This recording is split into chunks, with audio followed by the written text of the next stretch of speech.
आज आपण ज्यांच्यामुळे एकत्र आलो आहोत, ज्यांनी शेणाचे मातीचे गोळे घेऊन या पूर्ण आमच्या महाराष्ट्रात देशात जो शिक्षणाचा पाया भरला, ज्यांना आपण स्त्री शिक्षणाच्या जननी म्हणतो, अशा सावित्रीबाई फुले यांच्या जयंतीनिमित्त त्यांना कोटी कोटी वंदन आणि अभिवादन करून मी माझ्या बोलण्याला सुरुवात करते. मी अजिबात काही असं फॉर्मल बोलणार नाही. मी जेव्हा कार्यक्रमासाठी जेव्हा शाळेत पहिलं पाऊल टाकलं, आतापर्यंत बऱ्याचदा शाळेत जाण्याचा अनुभव आला, पण शाळेत पहिलं पाऊल टाकल्याबरोबर जी एक शाळेची पॉझिटिव्हिटी बघितली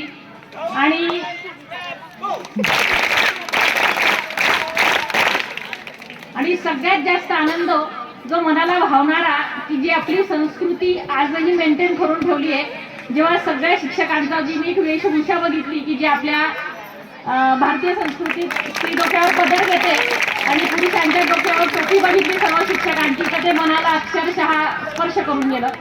आणि तेव्हाच या शाळेचं कळलं की या शाळेचे शिक्षक कसे असतील, या शाळेला विद्यार्थी कसे घडत असतील, या शाळेचे पालक कसे असतील. म्हणून पुन्हा एकदा आपल्यासाठी जोरदार टाळ्या वाजवून आपलं कौतुक करू.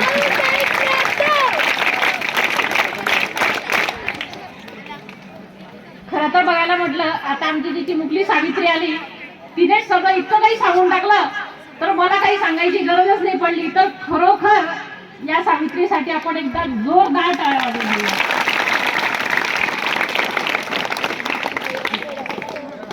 परवाच्या दिवशी आदरणीय संजय दादांचा फोन आला की मॅडम आपल्याला असा असा कार्यक्रम आहे. तर मला खरंच प्रत्येक वेळी शाळेत येताना इतका आनंद होतो, कारण की आम्हालाही आमच्या बिझी शेड्यूलमधून तेच पेशंट, तेच डोक्यात सगळं काही असतं, सकाळी उठल्यापासून संध्याकाळपर्यंत तेच असतं.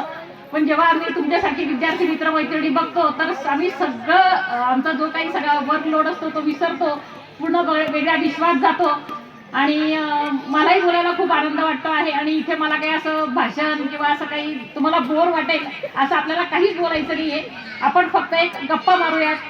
मी पण एक तुमच्यासारखीच माता आहे, मलाही 2 मुलं आहेत आणि त्या अनुभवांनी मी आजपर्यंत जे काही अनुभव घेतले आहेत माझ्या स्वतःच्या आयुष्यात किंवा एक सभोवतालच्या आयुष्यात, त्या अनुषंगाने मी माझे काही अनुभव तुमच्याशी फक्त शेअर करणारे आहे.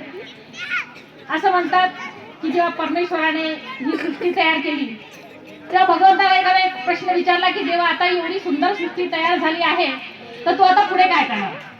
तेव्हा भगवंताने एक सुंदर उत्तर दिलं, आता यापेक्षा जर काही सुंदर आणि उत्कृष्ट जर असं काही बनत असेल तर ती म्हणजे स्त्री आणि स्त्री. आमची स्त्री आता सावित्रीबाई फुले ज्यांनी या स्त्री शिक्षणाचा वसा रोवला, तर आता मला तुम्हाला सांगायची गरज नाही की आमची स्त्री आता जमिनीपासून तर आकाशापर्यंत गवसणी घालण्याचं तिने काम केलं आहे. आणि मला असं वाटतं की आजपर्यंत असं कुठचंच क्षेत्र नाही की जिथे स्त्री नाही. स्त्री, मला असं वाटतं ती दिन तर खरंच आहे, आम्ही खरंच मुक्त झालो आहोत. फक्त आता आम्हाला वर वर वर आमची झेप घ्यायची आहे, वर वर वर पावलं टाकायची आहेत. आणि आमच्या चिमुकली सावित्रीने का तुम्हाला सगळं काही सांगूनच टाकलेलं आहे. स्त्री ही एक मायेची अशी मूर्ती आहे, आभाळाची छाया, समुद्राची माया घेऊन जन्मलेली ही एक स्त्री आहे. जेव्हा ही एक स्त्री जन्माला येते तेव्हा ती एक मुलगी असते, तेव्हा ती एक बहीण असते, ती माता होते आणि तिच्या बाळाला 9 महिने ती पोटात वागवते. 9 महिने झाल्यानंतर ती नुसतीच काही त्या बाळाला वागवतच नाही, पण तिची संस्काराची नाळ त्या बाळासोबत जुळलेली असते आणि तिला तो एक मातृत्वाचा दैवी मान मिळालेला असतो. आणि बाळाचं संगोपन करत तिचं पूर्ण जे आहे विश्व बदललेलं असतं. ती त्या बाळात पूर्ण मग्न झालेली असते आणि तिच्या जो मातृत्वाचा दैवी मान मिळालेला असतो, ती त्या पूर्ण विश्व